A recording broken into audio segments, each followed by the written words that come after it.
आता संघाच्या कार्यकर्त्यांना जिवंत जाळणाऱ्या भाजपच्या कार्यकर्त्यांची आई आहे म्हणून 76 वर्षाच्या बाईलाही बेदम मारून शेवटी तिला ठार करून टाकणाऱ्या, मुर्शिदाबादमध्ये हिंदूंवर अनन्वित अत्याचार करून, बायकांवर बलात्कार करून, पोरीबाळींना नासवून त्यांना पळून लावणाऱ्या मोरखेणीला आता ना घर का ना घाट का करून सोडण्याचा शेवटचा घाव तो घातलाय मोदी शहांनी.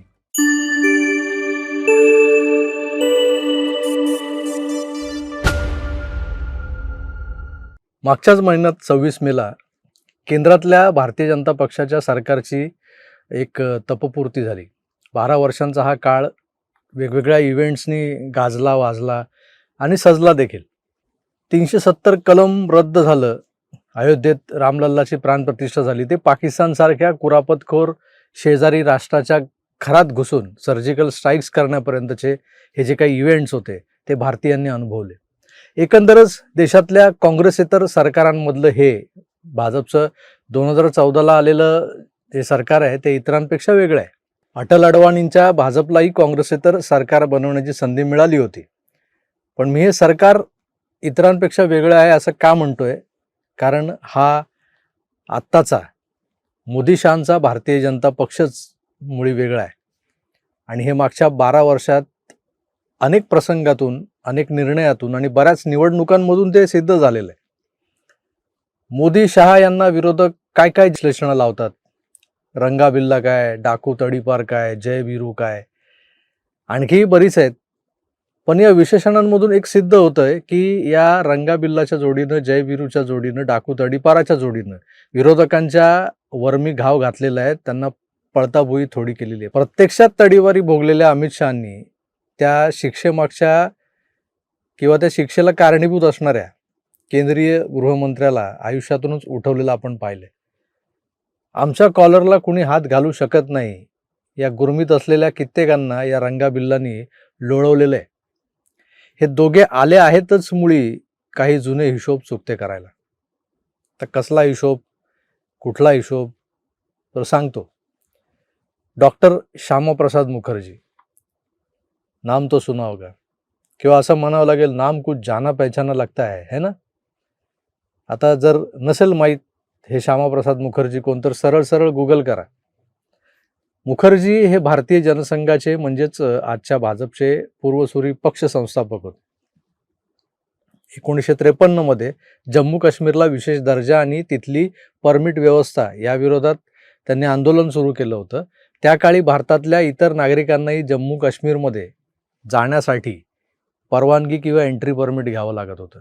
1953 साली मे महिन्यात मुखर्जी यांनी परवानगी न घेता जम्मू काश्मीरमध्ये प्रवेश करण्याचा प्रयत्न केला होता. 11 मे 1953 रोजी त्यांना अटक झाली आणि श्रीनगरमध्ये त्यांना नजरकैदेत ठेवण्यात आलं. सरकारी नोंदीनुसार श्यामाप्रसाद मुखर्जी हे कैदेत असताना जून महिन्यात त्यांची प्रकृती खालावली. त्यांना ताप आला, छातीत आणि पाठीत त्यांच्या वेदना होऊ लागल्या अशी नोंद आहे. आता यांच्यावर उपचार सुरू झाले. त्यांना स्ट्रेप्टोमायसिन नावाचं इंजेक्शन देण्यात आलं होतं, जे खरं तर TB पेशंटला दिलं जातं, क्षयरोगाच्या रुग्णांना. 22 जून रोजी त्यांना हृदयविकारासारखी लक्षणं दिसू लागली अशी नोंद आहे आणि रुग्णालयात त्यांना हलवण्यात आलं. त्यानंतर 23 जूनला पहाटे त्यांचं निधन झालं. तत्कालीन जम्मू काश्मीर सरकारनं मृत्यूचं कारण हृदयविकाराचा झटका असं त्यांच्या पोस्टमॉर्टम रिपोर्टमध्ये लिहिलेलं आहे. हे सगळं आनंद फानंदमध्ये करण्यात आलं. दुसरीकडे या मुखर्जी यांच्या मृत्यूनंतर देशभरात संशय व्यक्त करण्यात येत होता. त्यांच्या आई जोगमाया देवी यांनी तत्कालीन पंतप्रधान गुलाब का फूल नेहरू, आपले नेहरू चिचा, यांच्याकडे या संशयास्पद मृत्यूची स्वतंत्र चौकशी व्हावी अशी मागणी केली होती. मात्र कोणताही न्यायिक किंवा स्वतंत्र चौकशी आयोग श्यामाप्रसाद मुखर्जींच्या या संशयास्पद मृत्यूची चौकशी करण्यासाठी नेमण्यात आला नाही. त्यामुळे त्यांच्या मृत्यूबाबत अनेक प्रश्न, अनेक राजकीय वाद, अनेक शंका कुशंका आजही कायम आहेत. ते रहस्य आजही कायम आहे. श्यामाप्रसाद मुखर्जींचं एक ध्येय होतं, एक देश में दो प्रधान, दो विधान, दो निशान नहीं चलेंगे. त्यानंतर थोडंसं फ्लॅशबॅकमधून पुन्हा आपण वर्तमानात येऊया. 370 कलम रद्द झालं तेव्हा श्यामाप्रसाद मुखर्जींचा आत्मा वर स्वर्गात जरूर सुखावला असणार, नाही का? 1953 सालचा हिशोब चुकता करायला लागली बरीच वर्ष, पण हिशोब चुकता झाला शेवटी. अशा अनेक गोष्टी आहेत. पश्चिम बंगालमध्ये पाकिस्तानच्या ISIचे लोक दिवसाढवळ्या आपली कार्यालय उघडून बसली आहेत. ते लोक ठरवत होते की बंगालचं जे काही शासन आहे ते कसं चालायला हवं. यांना बंगालची दारं बांगलादेशाच्या सीमेकडून कुणी उघडून दिली होती? बांगलादेशातले म्हणा किंवा म्यानमारमधले म्हणा, जे काही मुसलमान होते, रोहिंग्या, भारतात सहजपणे कसे घुसू लागले. आज अगदी आपण दादर स्टेशन बाहेरच्या बांगलादेशी फेरीवाल्यांचा आपल्याला होणारा त्रास जो आता प्रकर्षाने मांडतोय, तो त्रास कसा काय सुरू झाला? त्या त्रासामागे नेमकं आहे कोण? देशातल्या सगळ्याच प्रमुख शहरात रेडी, ठेले, टपऱ्या लावून धंदे करणारे, वेश्या व्यवसाय चालवणारे, अफूचरस, गांजा सोडून द्या, MD कोकेनसारखे ड्रग्ज विकणारे, बंद घरं फोडून चोऱ्यामाऱ्या करणारे, हिंदू स्त्रियांना, लेकीबाळींना चालता येता जाता छेडणारे, त्यांच्यावर बलात्कार करणारे हे नराधम, हे रोहिंग्या, हे फोहिंग्या आले कुठून? त्याहीपेक्षा ते आणले कोणी? त्यांना पश्चिम बंगालमध्ये 26 परगणा, मालदा, मुर्शिदाबाद इथं वसवलं कोणी? ही हिरवी वोट बँक बनवली कोणी? आणि याच वोट बँकेच्या जोरावर हिंदूंना जिनं हराम केलं कोणी? क्रूर आणि दहशतबाज जे कम्युनिस्ट होते ना, त्या कम्युनिस्टांची वारसदार असलेली आणि नंतर हिरव्या रंगात न्हालेली ही ममता बानो, जिनं हिंदूंना, विशेषतः भाजपच्या आणि संघाच्या कार्यकर्त्यांना शोधून शोधून अगदी संपवलंय. कसं संपवलं? हाल करून हिंदू मारला गेला तिकडं. मुर्शिदाबादमधून तर शेवटचा हिंदू कसा पळून जाईल, एवढे अत्याचार त्या जिल्ह्यात झाले. भारतात पाणी दूषित आहे, त्यामुळे आजही नारूसारखे रोग होतात. बिहारच्या बॉर्डरवर आजही खाणी आहेत. तिथल्या रेडिएशनमुळे नव्यानं जन्मणारी जी पिढी आहे, नवजात बालकं आहेत, ती अपंगत्व घेऊन जन्माला येतात.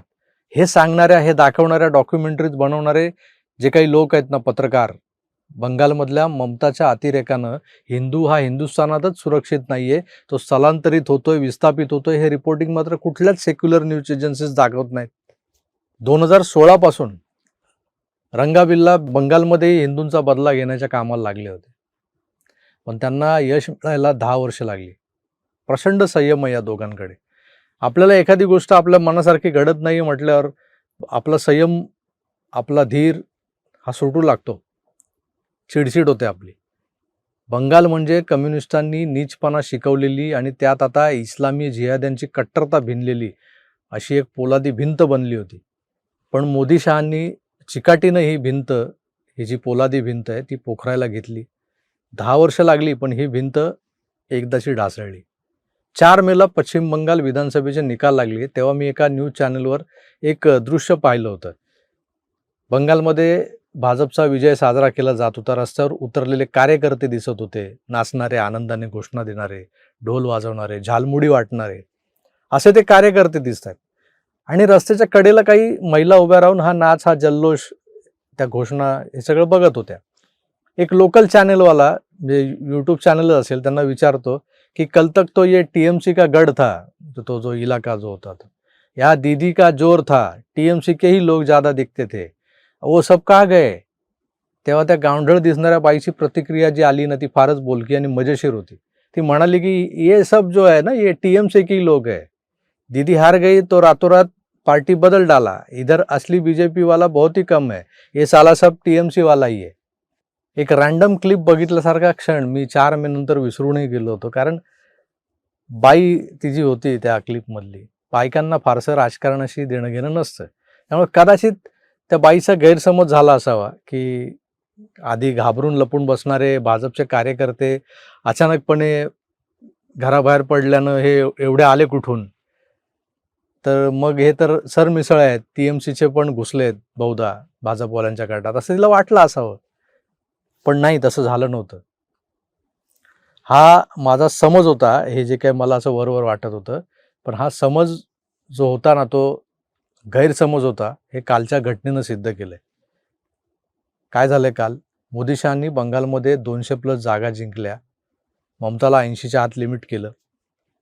पण आता ती खोचट बाई कडवा विरोध करत त्या 80 जागांच्या जोरावर भाजपला बंगालमध्ये पुढची 5 वर्ष नीट काम करून देईल का? तर विरोधात गेल्यानं ती अधिक आक्रमक होत भाजपच्या नाकी न आणणार तर नाही ना, अशा शंका कुशंका अनेकांच्या मनात आल्या असतील, माझ्याही आल्या होत्या. पण काल जे घडलंय त्यानंतर तुम्हाला मोदी शहा हे खरोखरच जुने हिशोब चुकते करायला निघाले त्याचा प्रत्यय आला असेल. घटना काय घडली तर ऋतुप्रता बॅनर्जी नावाच्या TMCच्या माजी राज्यसभा सदस्यानं, जो आता विद्यमान आमदार आहे TMCचा, त्यानं बंड केलंय. आता बंड कसं, जसं महाराष्ट्रात एकनाथ शिंदेंनी केलं होतं. ममता बानोच्या 80 आमदारांपैकी 58 ते 60 आमदार हे या ऋतुप्रताप बाबू मोशाय सोबत वेगळे झालेत आणि त्यांचा दावा आहे की आमचा गट म्हणजेच खरी तृणमूल काँग्रेस आहे. इथं खऱ्या अर्थानं खेला होऊन बसलाय ना. दिदी बसली का बोंबलत आता. सत्ता तर गेलीच गेली, पक्षही जातोय का राहतोय माहीत नाही आता हातातून. बंगालमधून आपला गाशा गुंडाळून ममता बानो बांगलादेशमध्ये पलायन करण्याच्या मनस्थितीत आहे, अशाही अफवा पसरत आहेत. मोदी शहांनी देशाच्या शत्रूंना सोडलं नाही, त्यांच्या वैयक्तिक शत्रूंना सोडलं नाही. चिदंबरम असोत की सोनिया असो, केजरीवाल असो, ठाकरे आणि पवारही याच यादीत बसवले त्यांनी. आता संघाच्या कार्यकर्त्यांना जिवंत जाळणाऱ्या भाजपच्या कार्यकर्त्यांची आई आहे म्हणून 76 वर्षाच्या बाईलाही बेदम मारून शेवटी तिला ठार करून टाकणाऱ्या, मुर्शिदाबादमध्ये हिंदूंवर अनन्वित अत्याचार करून, बायकांवर बलात्कार करून, पोरीबाळींना नासवून त्यांना पळून लावणाऱ्या मोरकिणीला आता ना घर का ना घाट का करून सोडण्याचा शेवटचा घाव तो घातलाय मोदी शहांनी. तो दिसतोय आपल्याला. बंगालच्या विधानसभा अध्यक्षांनी ऋतुप्रताप बॅनर्जीच्या गटाला जर का हीच खरी तृणमूल काँग्रेस अशी मान्यता दिली तर दीदी का खेला होबे काय झालाय. यापुढे तरी भारताच्या अस्मितेशी खिलवाड करणाऱ्यांनी हे दोघे जय वीरू लय खतरनाक आहेत एवढं लक्षात ठेवायला हवं. मी तुर्तास इथेच थांबतो. पुन्हा भेटूच, तोवर आपली काळजी घ्या आणि पाहत राहा आपलं आवडतं YouTube चॅनल आकार DG9. धन्यवाद. नमस्कार.